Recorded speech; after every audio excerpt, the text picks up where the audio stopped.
Welcome to the deep dive. Today, we have pulled together, well, a whole stack of articles and interviews to look at one of the most remarkable corporate journeys in recent history. We're talking about the two-decade evolution of the telecommunications giant, Bharti Airtel. Right. And we're not just reading a corporate history here. We're really going to try and dissect the surprising strategies that took a company from, a small loan to make bicycle parts in India? To becoming one of the world's largest mobile operators. It's an incredible story. It really is. And our mission for you today is, I think, really focused on the founder's philosophy, on Sunil Mittal. We're tracking the path defined by these, audacious global bets. For sure. But maybe more importantly, by this pioneering low-cost model and the crucial lessons he took from a truly spectacular early business failure. And our sources give us a great vantage point on this. We have everything from detailed retrospective interviews, internal documents from Bharti, all the way to some sharp journalistic analysis of their growth and especially their big expansion into Africa. So the initial hook, the key idea you really need to take away from this is this question: how did a company pioneer a model? They called it the Minute Factory, where they outsourced pretty much every single technical operation. Everything. Network equipment, IT, maintenance. All of it. Just to focus on marketing, sales, and finance. That one decision, that structural choice, is what let them achieve this incredible global scale. Okay, let's unpack this. And we have to start not in telecom, but somewhere completely different. Back in 1976. Right. Mittal was a first-generation entrepreneur. He launched his first venture in April '76. He was just 18 years old. Fresh out of college. Yeah, a truly humble beginning in Louisiana. He was making crankshafts, bicycle parts for local manufacturers. Yeah. And the starting capital. A modest $20,000 loan from his father, who was a local politician. But even then, you could already see the drive. Oh, absolutely. You can just picture the hustle from the very beginning. The sources really paint a picture of the grind. Traveling 16, maybe 18 hours a day. Sometimes riding in the back of trucks with his goods. Yeah, staying in cheap hostels, taking the train, just prioritizing getting the job done.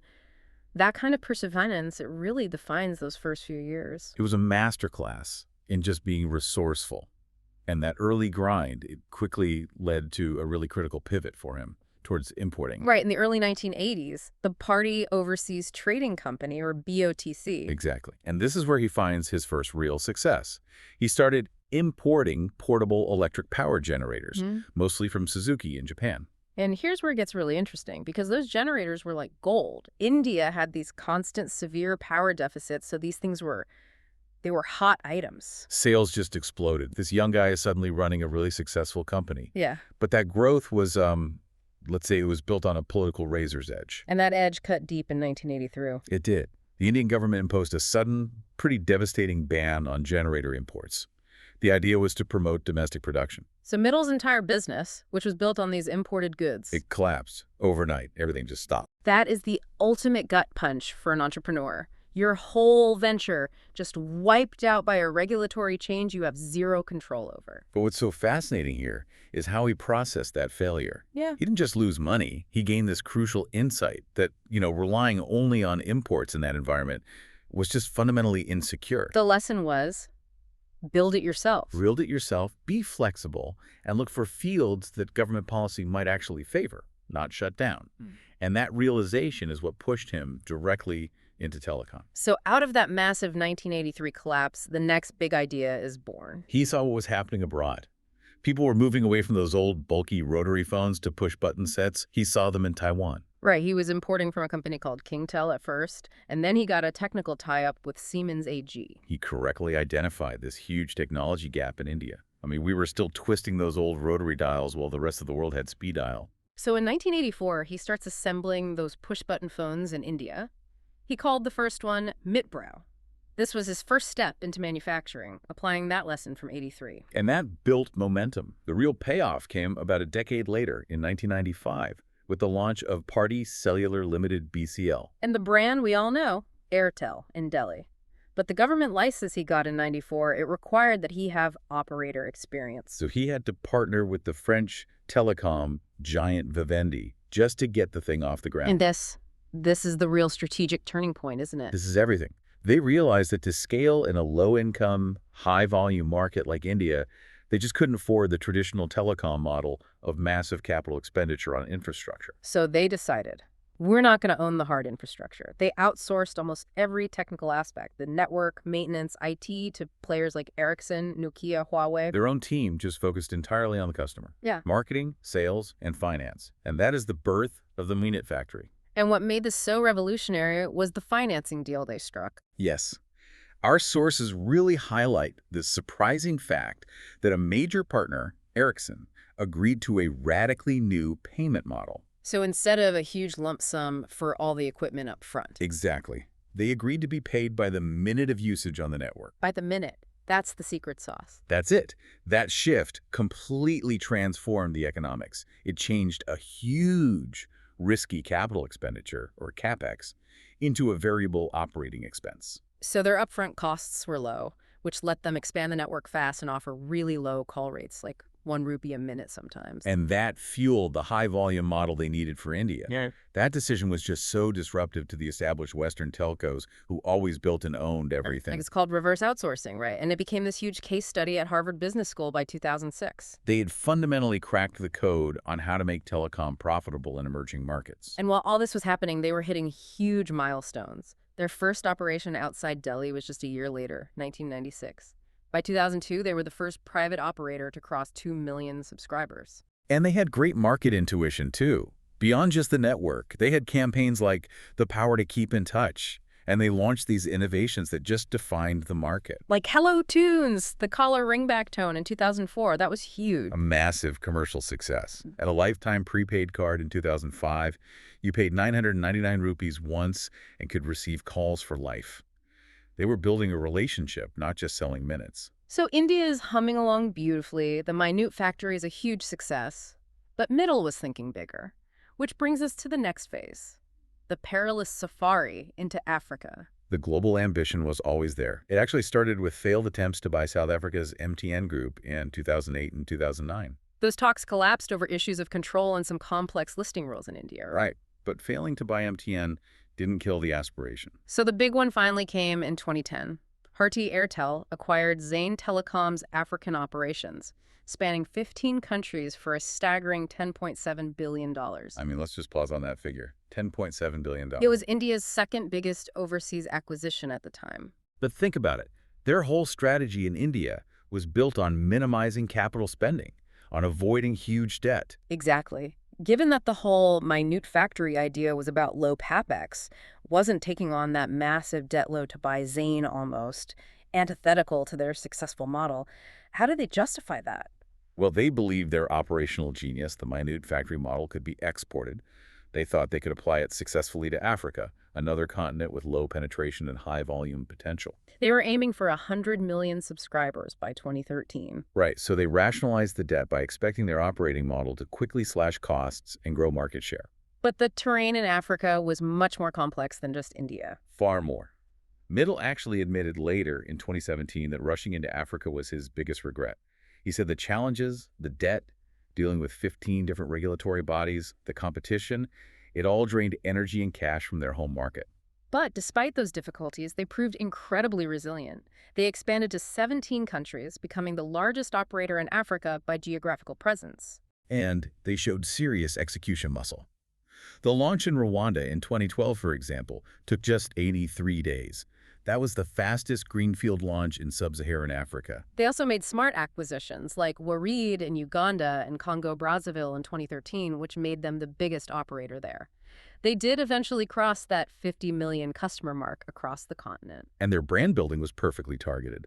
They focused on connecting with youth through sports and music, with things like Airtel 18, which featured top African singers, and the Airtel Rising Stars program. They knew building a brand there required more than just cheap minutes. Okay, so let's turn to the modern era, where the company realized that even a Minute Factory can run out of minutes to sell if you don't diversify. Right, the shift to digital services and future tech. And that started early. In 2008, they launched Airtel Digital TV, their satellite television service. But critically, they also pioneered financial services with Airtel Money in 2011. That was India's first telco-led mobile wallet. They were building a virtual bank right in your phone. And on the connectivity side, they moved fast. Launched 3G, pioneered 4G in India, way back in 2012 in Kolkata. But today, the sources show they are placing these relentless, high-cost bets on future upgrades. which starts to clash a bit with their low capex history. It really does. I mean, we see these massive strategic agreements like the multi-billion-dollar deal with Ericsson in late 2024. This isn't just for regular 5G, is it? No, it's to deploy centralized and Open RAN-ready solutions. Hold on, what exactly is Open RAN, for those of us not deep in the telecom weeds? So Open RAN is basically about breaking up the network hardware and software. It means you can buy components from different vendors and mix and match them. Okay, which should drive down costs in the long run. Theoretically, yes. But migrating to that system and rolling out massive 5G coverage is extremely capital intensive. It's a huge upfront investment, a real move away from that initial minute factory philosophy. And they're pushing even further.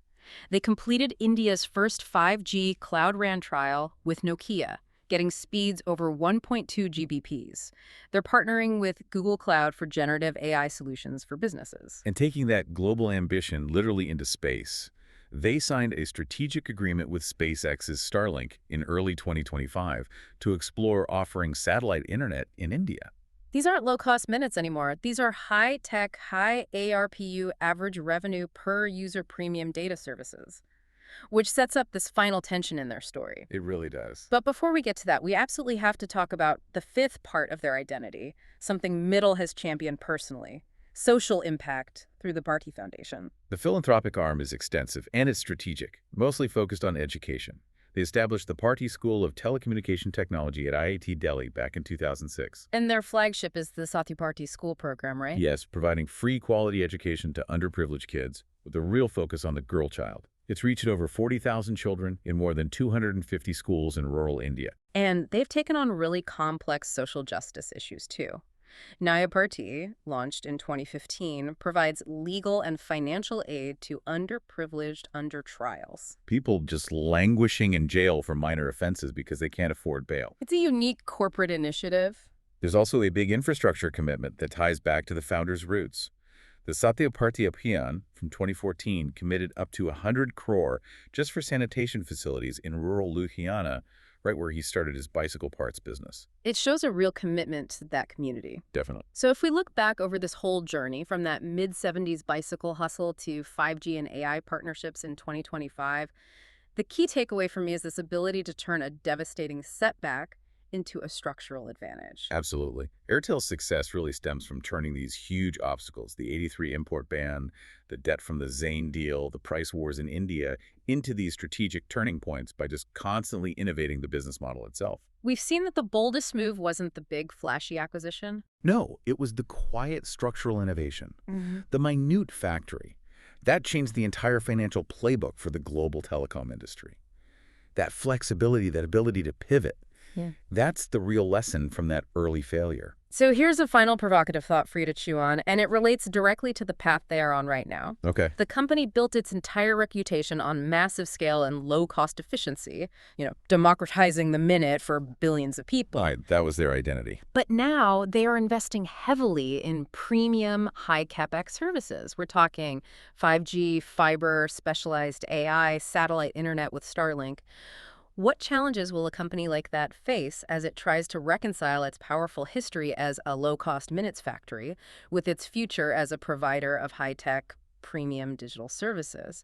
And what lessons about adapting and maybe even risking your core identity can you apply to the changes happening right now in your own industry? It's that classic tension between your history and your future that every big successful company has to face eventually. Something to think about long after this deep dive ends.